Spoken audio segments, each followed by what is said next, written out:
The Doll's House by Rumer Godden, Chapter 20. If it were impossible for Birdie to remember that her room was Marchpane's, how could she remember that Apple was now Marchpane's little boy? She forgot all the time, and this, of course, gave Marchpane many opportunities to pounce on her. And Marchpane loved pouncing on Birdie. "She is like a cat with a poor little bird," said Mr. Plantagenet indignantly. "Oh, I hate to see her." And he begged Birdie, "Birdie, do try and remember. Remember that your room is her room. Remember that Apple is her little boy."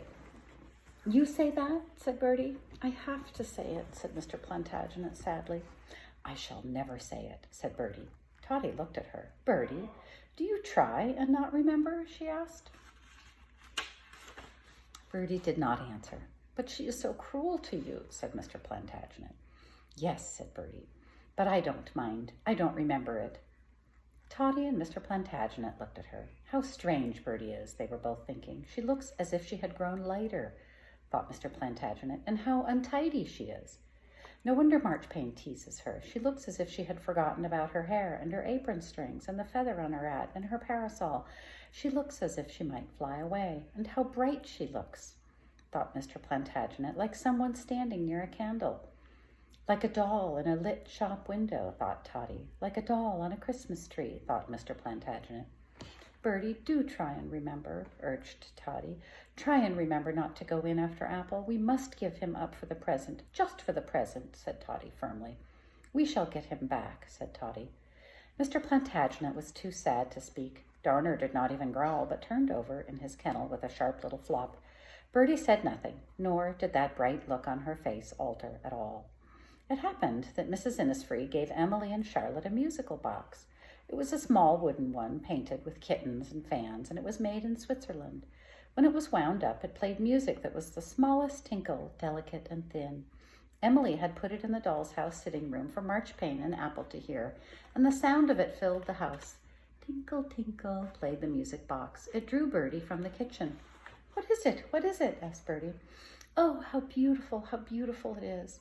It seemed to her more beautiful than anything she had ever heard or imagined.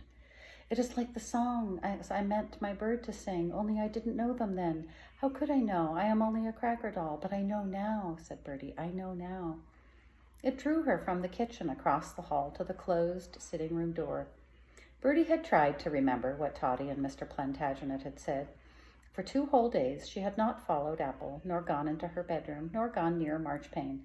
Now, as she stood at the sitting-room door, the tinkling of the musical box delighted her so much that it tinkled in her head, and she could no longer remember what anyone had said. She had no idea of going in, nor of anything else but the music, when suddenly she heard a sound that upset the running of the tinkling and spoilt it. "Oh, hush," said Birdie, don't." She tried to listen to the music again, but again came that ugly sound. "No," said Birdie, "hush, hush." But again it came. Suddenly Birdie, as if she had waked up, knew clearly what it was. It was Darner barking. "Purr-ick," came the sound. "Purr-ick, purr, purr." Clearly, in that instant, Birdie had one thought, and only one. That was Darner, thought Birdie clearly. Darner's barking. Something is happening to Apple. Apple is in danger, thought Birdie, and she opened the sitting-room door. Tinkle, tinkle, tinkle, tinkle, tinkle. The sound of the music box met her, so much more full and clear near the musical box that the sound of it knocked against the sound of Darner's barking in her head and confused her. She did not know she had come in. She could not see what was happening to Apple. For Apple was standing on one of the tapestry chairs, which was dragged up near the table, and he was leaning over the lamp with his darning wool wig near the candle flame. There was a strong smell of singeing, and it was just going to send the whole of Apple up in flames. Marchpane was sitting on the couch, watching him and smiling her china smile.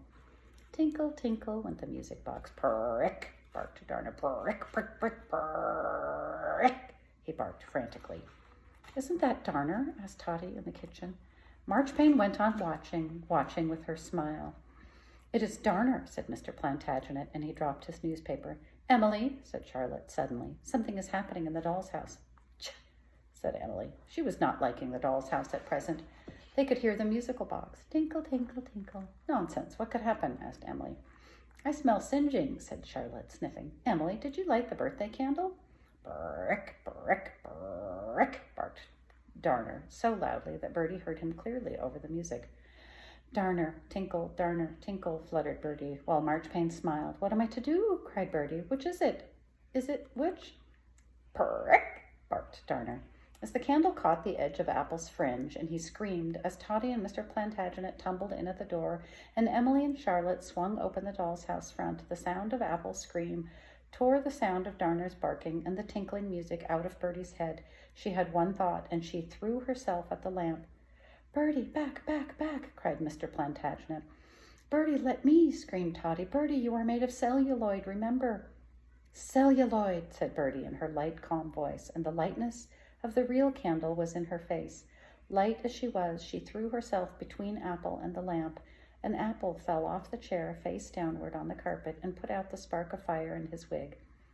There was a flash, a bright light, a white flame, and where Birdie had been, there was no more Birdie, no sign of Birdie at all, only sinking gradually down on the carpet beside Apple, floated Birdie's clothes, burning, slowly turning brown and going into holes. Last of all, the fire ran up the pink embroidery cotton of her apron string, and they waved up in the air as they used to wave on Birdie, and then they were burnt right up. Tinkle, tinkle, tinkle, said the music box. Marchpane smiled. End of chapter 20.